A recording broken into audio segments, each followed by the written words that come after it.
Good evening, and welcome to another one of my episodes of A Verse a Day Keeps Islam Away. Today I would like to talk about something called abrogation and nasakh. Abrogation is a fascinating process that Muslim scholars have come up with in order to prevent themselves or prevent the Quran from contradicting itself. Abrogation, which sort of takes over a previous verse if one contradicts the other. It's al-nasikh wal-mansukh, the verse which abrogates and the verse which has been abrogated. It's sort of like saying, hey, if a newer verse comes after an older verse that contradicts it, then we can do away with the older verse as the newer verse is the better and improved one. Let's take a little look at this and see. I would actually like to speak about abrogation directly from Al-Quran. Okay? First thing I'd like to go to is Surah Al-Baqarah, Al-Quran, Surah number 2, verse number 106. Whatever communications we abrogate or cause to be forgotten, we bring one that is better or like it. Do you not know that Allah has power over all things? So in this verse it's very clear that every now and then Allah might decide, hey, you know what I told Muhammad is not really what I really intended to tell him, or I changed my mind, or you know what, I got a better one for you, get better verse, better surah. So it's okay.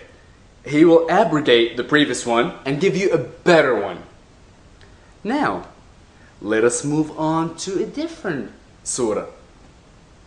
Surah Al-Hajj, the pilgrimage. Al-Quran, book number 22, verse number 52. And we did not send before you any apostle or prophet, but when he desired, the shaitan made a suggestion respecting his desire. But Allah annuls that which the shaitan casts. Then does Allah establish his communication, and Allah is knowing and wise. Before I move on, I just want to mention the Arabic for this one, because in the previous verse it actually mentioned the word abrogation in it. Yes, we abrogate. However, this one, it talks about, but Allah annuls. That's how it's translated. Let's look at the Arabic, see if the word nasakh is in there. وَمَا أَرْسَلْنَا مِنْ قَبْلِكَ مِنْ رَسُولٍ وَلَا نَبِيٍّ إلا إذا تمنى الشيطان في أمنيته فينسخ الله ما يلقي الشيطان ثم يحكم الله آيته والله عليم حكيم. It actually uses the word abrogation in Arabic. So it's actually saying that God will realize that a previous verse has actually been given by the shaitan, by the devil, and then he'll say, oh my God, or oh my me. This verse has been given by the devil, therefore I must give a different verse. So tell me, Muhammad, how do we know which verses were given to you by the shaitan, which verses were given to you by Allah? If every now and then Allah realizes 50, 60 chapters later that, hey, one of these verses slipped by from a shaitan, he's going to abrogate it and clean it up. Does that not sound a little preposterous to you? Alright, one last thing I'd like to mention is, a few days ago I made a video, and the video was about Islamic tolerance of other religions. I mentioned in it Surah number 109, Surah Al-Kafirun, in which it was mentioned that to you be my religion, to me be my religion, and I'm not going to go through the whole thing again, you can look at it. But essentially it's a laissez-faire type of attitude. You do whatever you want and I will do whatever I want. And this one is one of the very last surah Surah number 109 in the Quran. Therefore, obviously, it abrogates everything before it.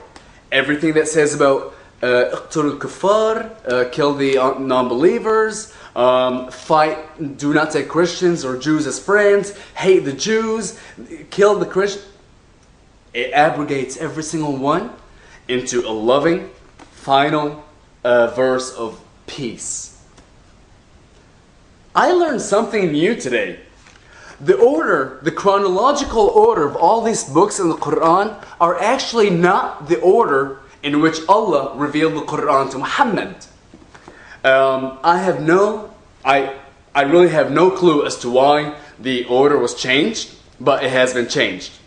And all Islamic scholars agree upon a real order in which every surah was revealed to Muhammad through the angel Gabriel, whether he was a fly or whatever form he took. Now, this surah number 109, one of the very last one that abrogates all the previous bad surah, all the previous wars and fighting and hating. It was not number 109. It was actually revealed as surah number 18. Okay, bear with me for 1 second. Now, let's look at one of the most violent and cruel surah, like Surah Al-Anfal or Al-Baqarah. Those were in the 80s and beyond. Actually, Al-Baqarah was surah number 87. So, don't think right now that just because a verse appears later in the Quran physically, chronologically, the way you see it, is what abrogates. It's what yansakh ma qablahu, abrogates what came before it. You actually need to look at what Allah had revealed to Muhammad. That's all I have for today. You have a wonderful evening, and I look forward to seeing you later. Bye.